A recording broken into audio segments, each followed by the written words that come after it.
Well, welcome back. Cold and flu season is actually already here, and it may be hard to decide when to go to the doctor and when to just sort of tough it out. And joining us this morning with some advice on that topic is pharmacist and author Sherry Torkos. Good morning. Good morning. So parents often rush to sort of feed that fever, right, with medicine. Right. I think there's always a panic when a child has an elevated temperature. You know, you feel their forehead, it's warm. Oh no, I got to do something. But you have to keep in mind that fever is how the body's responding to a potential bug, a virus, a bacterial infection. So it's raising its temperature to fight it off. So not all fevers need to be medicated.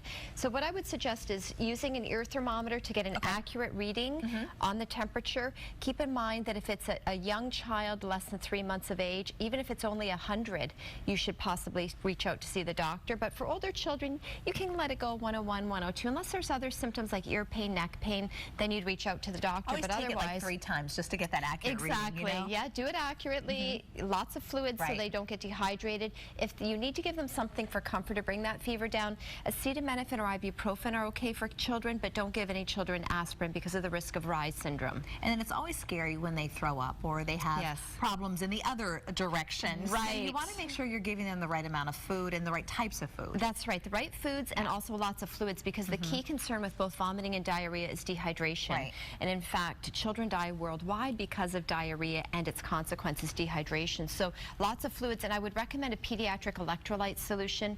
Don't give ginger ale or fruit juices, things like that. That's too much sugar hard in the system. This has the right balance of sugar, salt, and water. There's also remedies specifically that can be given to children for diarrhea. This here, it's called Diarescue. Oh, okay. And how does that work? It contains bovine colostrum and egg solids. And it's actually been clinically studied and shown to work with the body's own underlying system to restore balance. Okay. So it's not a drug. It's actually classified as a food for special dietary use. And it comes in these little packets, and what you do is you just mix it in with water. You give that to your child, and the studies show it relieves it in like 24 hours. So that's a great option, because a lot of remedies for diarrhea, Imodium, and some of the drugs are not recommended for children under 6. And then you're sticking with the brat diet. Brat diet is good, yeah, the rice, the crackers, bananas, lots of fluids again. But if they're still actively vomiting, hold off on giving them food, because it's just going to come right back up. But try to encourage fluids as much as possible. And then for other issues. Right, so we've got some cough and cold remedies, because as a pharmacist, I get a lot of parents will say, what cough medicine works? My child just spits it back up at me because they taste terrible. Honey, I really like honey for a dry hacking cough or sore throat, safe for children 1 and above.